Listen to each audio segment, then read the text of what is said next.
What's up, everybody? I'm Caleb Ochoa, also known as NFL Caleb 22. This is Betting the NFL week number 14. As always, I'm here with my co host, Derek Wesley, also known as DWeezy. What's going on, man? Not much. Another week ready to get into these lines, see what's out there.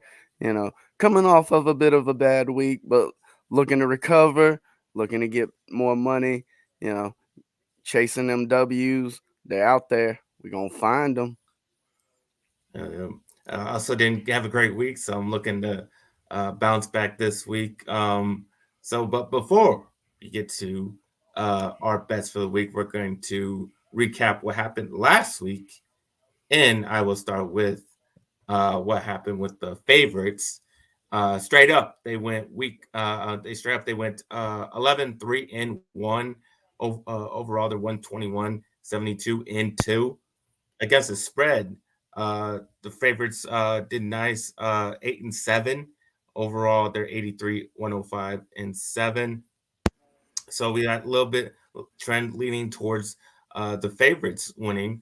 Uh, Home teams 9-5-1 straight up, 104-80-2 overall, and against the spread, home teams went 8-7 overall, 95-91-6.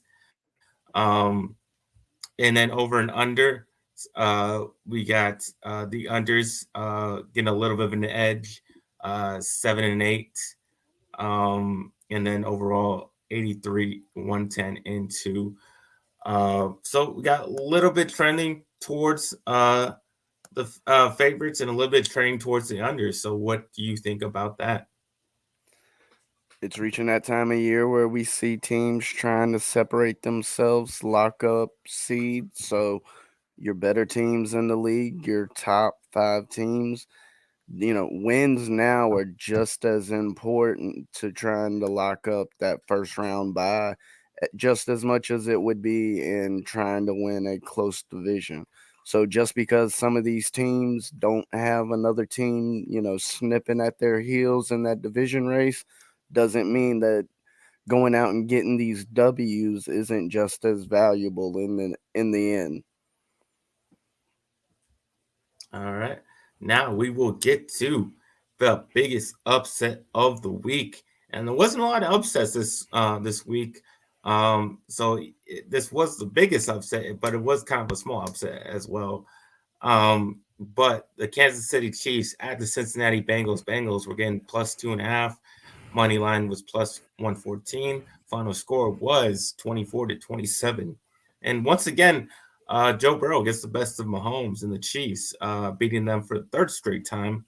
And I picked this game. I picked the Bengals because the Bengals had beaten them by 3 points in the previous two matchups last season. They again got a 3-point victory, and the Bengals just seem to know how to defend and frustrate Patrick Mahomes. He had pretty much mediocre numbers: 16-27, 223 yards and a touchdown. And the Bengals were without Joe Mixon, but P. Ron stepped up pretty nicely, and he ran for 21 times for 160 yards. Joe Burrow was, pretty much trying his hardest to make any type of plays happen, any way possible that he could, because he rushed for 11 times, and it got 46 yards and a touchdown on the ground. And they had Jamar Chase back from injury, and he looked right back to form. 7 receptions, 97 yards. But I think the biggest play of the game that it came down to was the Kelsey fumbling when the Chiefs were up 24-20, and the Bengals got it on a short field, went down, scored the touchdown, took the lead, and that's what ended up being the upset of the week. Yes, as somebody that was on the other side of this game, you hate to see it come down to something like a missed field goal that we saw out of Buckner with Kansas City. You'd really, in an instance like that on a short spread, you'd really prefer to either see your team have a chance and maybe not convert in a situation. It ending on a missed field goal like that is definitely a gut punch, but it's the way it falls sometimes, you know. It's a bit of an interesting trend to note that, as you mentioned, this marks the third game in a row that Joe Burrow and the Cincinnati Bengals have beaten KC and Patrick Mahomes by 3 points. Yeah, definitely. Um, but now we would get to the largest cover against the spread, which I'm very happy to say was my Dallas Cowboys kicking the crap out of the Indianapolis Colts. We were at home. We were minus 10 and a half, and final score was 19-54. It wasn't looking good for the Cowboys covering this large spread going into the fourth quarter. They just had a 2-point lead. It was 21-19. Then the Colts, started throwing the ball. That's bad when teams try to do that against Cowboys, um, because their defense just got after Matt Ryan, forced a ton of turnovers, and got a lot of pressure on him, as we usually do when teams start throwing the ball. It just led to pretty much one of the best fourth quarters of all time, and we outscored them 33-0. Malik Cooker was playing his former team that he was drafted by and then cut by, which led to him having a great game, getting 2 turnovers, an interception, and then fumble recovery for a touchdown. And then the Dallas running game pretty much did what they've been doing, got a 220-yard game. And then Dak's been, starting off slow. And I think what led to the close game for 3 quarters. But then he kind of turns it on. Um, and, that's exactly what happened here. He got 3 touchdowns and all the turnovers. And that defense got especially with Deron Bland picking Matt Ryan off twice, just led to a huge fourth quarter, and that's what led to the largest cover with 54 points.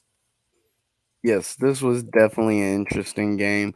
As looking at things, we see the Cowboys had 21 points going in and into halftime. Basically, you can say the Cowboys won this game twice because in 3 quarters of a play, the Colts could only manage 19 points, getting shut out in the fourth quarter, while the Cowboys were on the other side of the ball, racking up, as Caleb said, just wicked numbers, 33 points in the fourth quarter. I mean, this game was actually close at one point in time. It, Mm-hmm. um, it, it it's hard to believe, folks. The Cowboys were, you know, up by 2 points going into the fourth quarter. They leave this game with a just mind-boggling blowout. It was definitely a game to watch for those that caught it. That fourth quarter, we definitely didn't see something like that occurring. I feel sick for anybody that potentially took any unders live in the game because Especially if you were live betters that were probably on the Colts side at a certain point. Just like, ugh, that must have been horrible for them to watch. yeah. Now, anybody that had a live over, I'm sure that they were just giddy watching that fourth quarter take place because for all the scoring to be done by one team and that amount, it's just it like I said, it's truly mind-boggling to see in the NFL. Yeah, so happy about that. Love to see it. Next, we got the bad beat of the week. This comes in the Washington Commanders -1.5 at the New York Giants. New York Giants were plus 114 on the money line. Um, Final score was a tie, 20-20. They say a tie is like kissing your sister, but in sports gambling, a push is it's a little easier to swallow. At least you get your money back. Um, but the bettors who bet the Giants and the points are pretty much the only happy ones here with that result of a tie. And it's whether you took the either team on the money line or took the Commanders like I did, minus the points. It was a pretty frustrating game to watch. Once the Commanders tied the game at 20-20 in the fourth quarter, it was just punt after punt after punt all the way through overtime, really. And these teams two teams, it just seemed right for them to tie because they're both pretty very very similar teams. They get lucky sometimes, and they have quarterbacks who do just enough to win the game. But I think that those kind of factors kind of canceled each other out this time because neither quarterback could make the winning play. And this game should have been won by Washington because they had more yards, both passing and rushing, and they dominated the time of possession, 41 minutes to 28. So this was for the Commanders to win, but it had a dud in a 20-20 tie here. So uh, just I don't know how I feel about this, but this was the bad beat of the week. But how did you feel about this game? As someone holding the Giants plus 2.5, it was a mighty good game, even with the tie. You might have Hmm. been kissing your sister. I was kissing the hot girl at the prom. My one win on the week, so yes, I'm gonna enjoy it. But yes, as you said, watching a tie can be a difficult game. In this matchup, it seemed like neither team wanted to win. Of course, there have been games where you've seen unusual turnovers in overtime that led to teams not being able to score and influencing a tie. But as you said, in a game where you're seeing punt after punt after punt, it makes it difficult to watch. And the fact that this game ended in a tie and it being divisional rivals, man, that's got to be rough. So it's a bit, Yeah, it definitely takes the edge off having the plus points in that situation, but it is certainly not a fun game to watch. and just as a Cowboys fan, it was good to watch because I didn't want either one of those teams to win. Yes, yes, there's the silver lining, folks. Cowboys fans got to say, yay, neither team won. Yeah, absolutely. All right. Well, I'll get into my own personal bets. Like I said earlier to start the show, not a great week for me. I only went 2-3 overall record. I'm still in the positive, 33, 29 in three. Um, but my best pick of the week was the Jacksonville Jaguars at the Detroit Lions. Lions were getting plus 1.5. And this was a blowout that I was on the right side of. The Lions have been red hot lately, and it just continued into this Jaguars game. Do not bet the Jaguars on the road. They are awful, horrible, horrible road team. They are 1-20 in the last 21 road games now. The Lions were completely dominant on offense. I don't even think they punted. Got through 31 to 41, 340 yards and two touchdowns. He has pretty good receivers now. James Williams finally got out there. He didn't really do anything, but at least he got out there. But St. Brown, Amon-Ra St. Brown led the way with 11 receptions, 114 yards, and two touchdowns. Great game. And I knew the Jaguars would play down after getting the big upset against the Ravens. I knew they would come back down because that's just who they are. They're a very consistent team. They really can't take that momentum of getting that upset into the next game, unlike the Lions. The Lions have done that. Even though they lost to the Bills, they played a really good game. They still took that good play and momentum into this game and they kicked ass. It was bad. It was bad from the start. Jaguars fumbled on their second play of the game. Lions got the ball, scored, and pretty much never looked back from there. And that's pretty much what got me this win. So at least I got something right here. Yes, as I said earlier, it was, a losing week for me, 1-5, but, you know, this year, it's, I don't want to say tricky, but it definitely seems, as you were mentioning with a team like the Jaguars, if you can't score on Detroit's defense, you got issues. It's that simple. This team, the Detroit Lions have shown all season their problems are not on the offensive side of the ball. It has been the defensive side of the ball that has been the let up in many of their games this season. And so Yes, I think that definitely reaches out to just how bad the Jaguars have played on the road, along with the record you just gave. I, personally, to me, that says that until otherwise, that team is an automatic fade in just about any road game, regardless of who the opponent is. Right. And my worst pick was the Tennessee Titans plus 5.5 at the Philadelphia Eagles. Final score was 35-10. I just really didn't think the Eagles would be able to stop Derrick Henry, given that the Eagles have had problems in the rush defense. But that's exactly what they did. Henry ran for less yards than Tannehill, only getting 30 yards on 11 carries. But I was right. The Titans did stop their running game. Eagles didn't rush for very many yards, but it really didn't matter because the Titans secondary was terrible.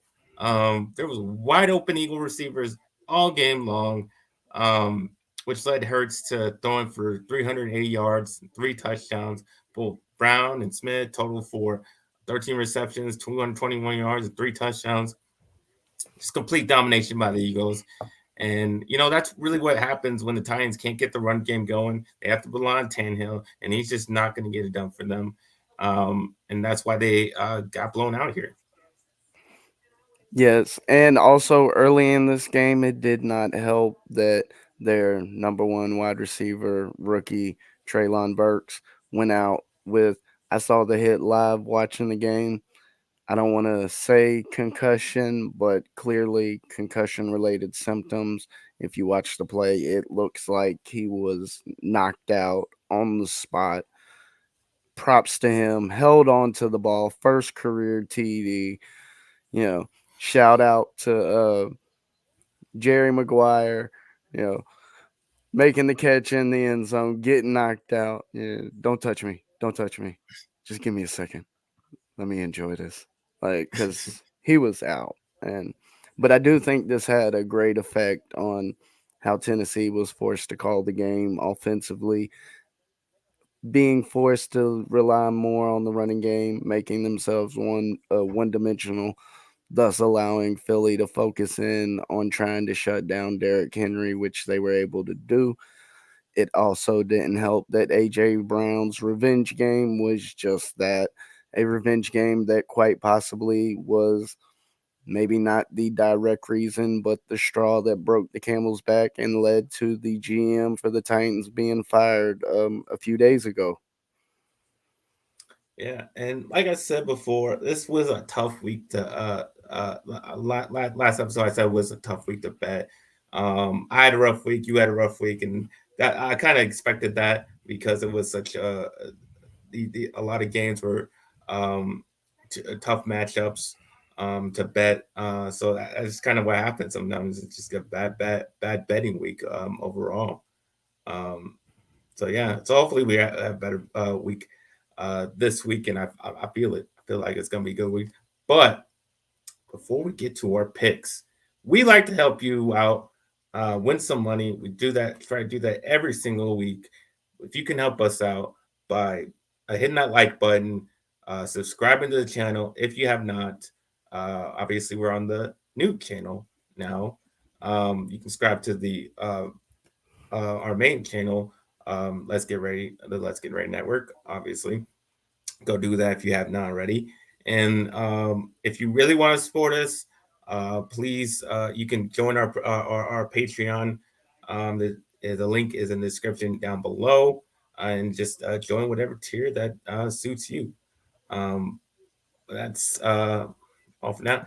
Now we can get to our bets of week 14, and I'm going to start off with the Jacksonville Jaguars at the Tennessee Titans. Titans are -3.5. And you know what? Bad habits are tough to kick. I have a bad habit of taking the Titans for the last 2 weeks, and they've lost for the last 2 weeks. But though they're coming off the brutal beatdown against the Eagles, gonna take them again. Gonna lay the points. Uh, Honestly, the trend, like I said earlier, the trend's leaning towards the favorites against the spread. And I think that will continue into this week. So I'll be heavy on the favorites this week. As I mentioned earlier, in last week, the Jaguars are an atrocious road team. Like I said, 1 in 20 last 21 weeks, um, or last 21 road games. And I like the Titans to bounce back after an embarrassing loss, and I think that's what good teams do. They after they get beat down 1 week, they come back and they come back strong, looking to prove something. I think that's what Derrick Henry's definitely looking to prove. Ready to come out ready after, to make up for, uh, being held up last week. And like I said, Jaguars 2-7 against the spread from last 9 games. Even with the two losses, Titans still 8-2 against the spread in the last 10 games. So I like the Titans -3.5 here. I'm right there with you because y'all just heard me say it a few minutes ago. As he said, Jacksonville is horrible on the road. Give me the Titans. I give up the points. -4. Smash the Titans. I, give whatever example, explanation you want, whether it be Derrick Henry, whether we get another shocking game out of Tannehill. Um, the Jaguars are horrible on the road. Enough said. Smash the other team. Keep it moving. All right. And that was your first bet. Yes. All right. So I'll get to my number two. And that will come in the New York Jets in 9.5 at the Buffalo Bills. I've talked about this before in other episodes of the show, and early in the season. Just be careful with these big spreads between two winning teams in the same division. It is not favored the favorite. All through the season, it's not. It's favoring the underdog. Even though the Jets are coming off a loss, they took the 10-2 Vikings down to the wire. And then the last two games, Mike White has played pretty well. In the last matchup early in the season with Zach Wilson starting, Jets did what they exactly did what they do. They ran the ball, played good defense. They forced Josh Allen to throw two picks. He had no touchdowns that game. And Allen was only successful running the ball in that game. I think the Bills, being at home, probably will get the win this time, but I think it's a way closer game, where the Jets will cover this 9.5 point spread. And Jets 6-3 against the spread in the last 9 games. Buffalo just 2-4 in the last six. So I'm all over the Jets, with that big point spread. Yes, this was a line that I was looking at. That as you mentioned, these big spreads, it's something you got to be wary of. I would love to take the Bills in this game, but -9.5, borderline 10. I only expect this number to probably continue to go up. Um, but yeah, I could not play the Buffalo Bills in this game. Division matchup. I think that it's quite possible that the Jets offense might run better with Mike White out there versus Zach Wilson. And you know, I would definitely lean towards the Jets on the spread in this matchup. Now in my next game, we have a matchup last week. I believe I said with the New York Giants, I thought the spread was wrong in that game. The wrong team was favored. Ironically, ended up being a tie, but Yeah. having the underdog in that matchup is what saved me.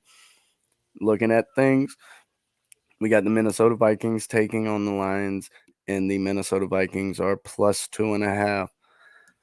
As I mentioned earlier, this Detroit Lions team has no problem offensively. It has been on the defensive side of the ball that they have Mhm. struggled. Excuse me. The question will be, I think, can the Detroit Lions keep up with the offensive firepower of the Minnesota Vikings? And yes, we have seen statistically some numbers, whether it be score or performance based, that would lean more to yes. However, I think in this game, as I said, the wrong team is favored. I'm gonna be riding with the Minnesota Vikings on the road, +2.5. We got Kirk Cousins in a non-prime time game, so we don't have to worry about that. Give me the Vikings plus the points. On this game as well. This is one of my picks. Um, 100% agree with you. Don't know why they're favored. The Vikings are the better team, yet they are the underdog. And I get it. The Lions have been hot in recent weeks, and that's why I've been betting the Lions in recent weeks because they've been a scrappy underdog. But now they're the favorite. It's a whole different story when they're the favorite. Um, like I said, Vikings just are the better team. I like the odds makers giving the Lions respect for how they play, but this is not the week for that. The Vikings just have too much firepower for a defense that has been playing better. Like they played well against the Jaguars, but it's still not very good. And then the last matchup, Vikings were able to run, pass, do whatever they want on the Lions defense with ease. I feel like that pretty much will happen again. And Vikings pretty good in recent weeks, 5-1-1 in their past 7 games against the spread. So yeah, wrong team favorite. Then take the Vikings and the points. Okay. To roll into my next pick, we have I'm gonna be riding with another NFC East team this week. Philadelphia Eagles are taking on the New York Giants. I was able to get this number at -6.5 at -120. You might be finding the number at -7 around almost even money. Um, in that situation, I would much rather have that half point getting under that touchdown. Seven's a key number in football. If you can get under that, preferably down to 6, it works out better. But historically, many games finish on 7, um, finish right in that range. So being able to get that half point down in my book definitely could go a long ways. But the New York Giants are taking on the Philadelphia Eagles, and the way we saw the Philadelphia Eagles shut down Derrick Henry, I expect the defense to do a lot of the same to Saquon Barkley and making the Giants a one-dimensional offense. And we've seen in the past that Danny Dimes and the receiving threats in New York are not up to par to keeping up with a team like the Philadelphia Eagles. Yes, this is a defensive matchup. I mean, a divisional matchup. If that spread was much higher, I would most likely be on the other side. But as I said, being able to get that spread just under a touchdown, I think could go a long way when it's all said and done. Yeah, I've been bad picking against the Eagles. That not worked out for me. Probably wanted to pick against the Eagles again, so I decided not to. So I just stayed away from that game uh, altogether. But for my next pick, it's hard to do this, Derek, but I gotta take the Seattle Seahawks -3.5 against your Carolina Panthers. Seahawks are at home. What do you mean? Sorry. What? I'm I'm just the giving you guy this. holding under 5.5 and under 6.5 wins for the Panthers. Yes, That's true. bring this on. Yes. Okay, well there you go. Okay, well You make just money, I make money. This is how it works, folks. We try to make money. He tries to make money. I try to make money. We try and help you make money. That's what the game's exactly. about. But yeah, I got to do it. I got to take the Seahawks. Panthers. I just don't think they got much left in the tank. At this point in the season, they've gone through a multitude of quarterback changes. With the latest going to Sam Darnold. Um, Seahawks had some problems against the Rams, but I think that was largely due to the injuries at running back. I think Walker will play, although he is questionable for the game. But even with those injuries, Geno Smith looked really good. Threw for 367, 3 touchdowns. Both Metcalf and Lockett went over 100 yards and scored a touchdown. And I think key factor will be Tariq Woolen. Has been great getting interceptions this season, and I think he will be able to cause problems for Sam Darnold, who's prone to throw interceptions. Um, so yeah, I like the Seahawks. They have good home field advantage. Everybody knows that. Um, and it shows in against the spread as well. 4-2 in their last 6 home games. So I will lay the points. My man is picking against my team, and guess what? So am I. I'm taking Seattle plus the points because, yes, the Panthers have been awful on the road this year. If I'm not mistaken, and I'm trying to double check it, All their wins this season have come at home, and that does not speak well for this team being on the road, um, in a place that is known for having a hostile crowd. It's that Mm, simple. Um, Everybody knows about the crowd in Seattle. They get pumped for their team. They show out. Doesn't matter when, doesn't matter what the schedule's like. And yes, all their wins this season so far have come at home, which, as I said, does not lean in their favor. Hostile environment, going up against a team that by in many people's eyes have already exceeded expectations. So we're talking about a team that will be coming in with the mindset that they can win this game. That being said, I definitely think that -3.5 is a very live play in this game. It will be interesting to see how Carolina shows up offensively if they can't get um, Deontay Foreman going in the run game. It could be a very long game for that offense. all right. Now for my final pick, I'm going to do something that I never do. I don't really ever do this, but and that is taking very large point spreads. I don't usually do that. I don't like doing that, but I'm gonna do that here by taking my Dallas Cowboys at home against the Houston Texans. They are -16. I never see those point spreads with the Cowboys, but what we've been doing over the last few weeks, it kind of deserves it. I mean, that it deserves that point spread. Um, and that just shows I'm confident in my Cowboys because of the disparity in the disparity in this matchup. I mean, this is a one-win team.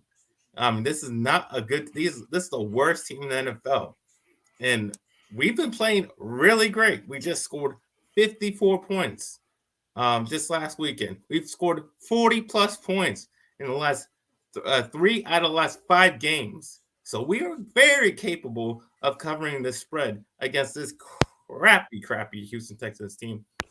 It's just a very lopsided matchup. We've been number one in scoring since Dak came back from injury.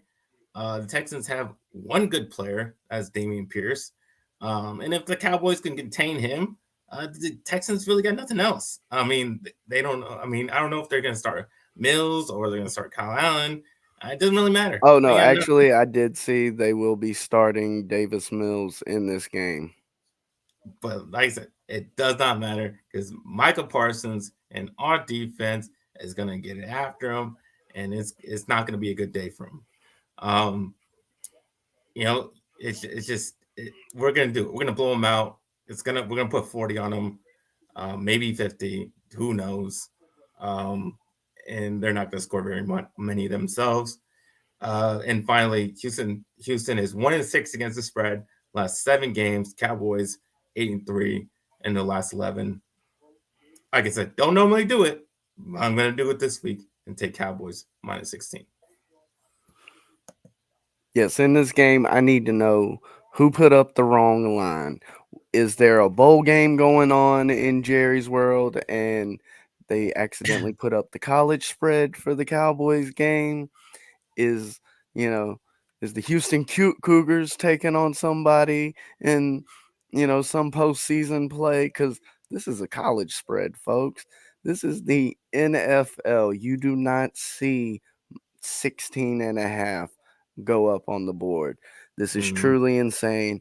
As my man said, there's clearly a vast disparity in talent.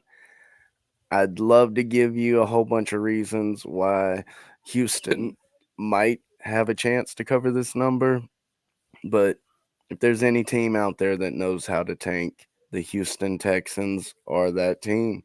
And that seems exactly what they're determined to do. Man, I couldn't put my own money on it, but I'd have to go with the Cowboys if I was playing this spread. The amount of points they've been able to put up this year, just simply what they were able to do in the fourth quarter this past week. And I was watching parts of the game. This wasn't they were trying to run the score up. This was literally they'd score, then somehow end up in a position where they had the ball on the other side of the field to start the drive, 2, 3 plays in the end zone. Defense comes out, 3 and out, something, punt, couple plays back in the red zone. Like it was just the way the Cowboys are playing at the moment. That spread can definitely be covered. And I think it's that simple. Houston is just that bad at the moment, and the Cowboys are playing that well. Now, to Mhm. wrap up my picks this week, I will be going to the Sunday night game with the Miami Dolphins taking on the Chargers. In this game, the Dolphins are a 3-point favorite, and that's where I'm going to be riding. I think last week, yes, we saw the Dolphins offense struggle a little bit against the 49ers defense, but I I feel the 49ers defense is a bit undersold. They are one of the best in the league right now. So I'm not too concerned, especially when looking at that game. There was a late turnover that I believe it was a pick six that makes that score look a little more skewed than the game actually was. Not to say that the Dolphins would have gone down on that drive and put up points, but if they had, they wouldn't have been in the lead, but that scoreboard would look awfully different, even if they just got a field goal instead of giving up 7 points. But I do think the way that the Chargers are struggling, the struggles that we've seen out of Justin Herbert this year, the number of injuries we've seen across the board, and the lack of continuity, the Dolphins are, in my opinion, I'm not. I'm slightly shocked that this number isn't higher. But Dolphins -3. It's That's on the where I gotta road. go. That's why, you know, going across country. So I get that. But I'm with you. This was going to be my other pick if so, if I didn't pick one of these other picks. Um, yeah, so I'm definitely with you with the Dolphins. Chargers are just find ways to lose games. They just lost to the Raiders. So yeah, like I said, good teams bounce back after getting their butts kicked. Usually, if they're like I said, if they're a good team, and I think they are. So I think they bounce back and win that game, even covering the -3 point spread. Yes, and it's All right. never a bad thing to bet on a bad team to play badly. Yeah, exactly. All right. That's our best for the week. If you have a question for us that you would like answered, you just leave that down in the comment section down below, and we will answer it on the next edition of Bet in the NFL. But for now, you can tell everybody where they can find you, DWeezy. Yes, folks can reach me at Backyard Action Media here on YouTube. You can also hit me up on the Yard Bets on Twitter, which is the official Twitter account for BAM. All right. You can find me at NFL Caleb 22 on Instagram and Twitter. And you can find me on this channel. Um, Doing Good Friends Better Rifles with my co-host Very Smooth Donna. We do that on Mondays, talking Cowboys and Giants. Um, and you can find my articles that go along with this show on our website at letsgetreadynetwork.com. So go check that out. And yeah, so thanks for watching. We're gonna be here for the for as long as this show goes on. We're gonna be on this channel. So like I said, I hope you stick with us. So yeah, that's pretty much it. Like I always say, let's get ready to make some money.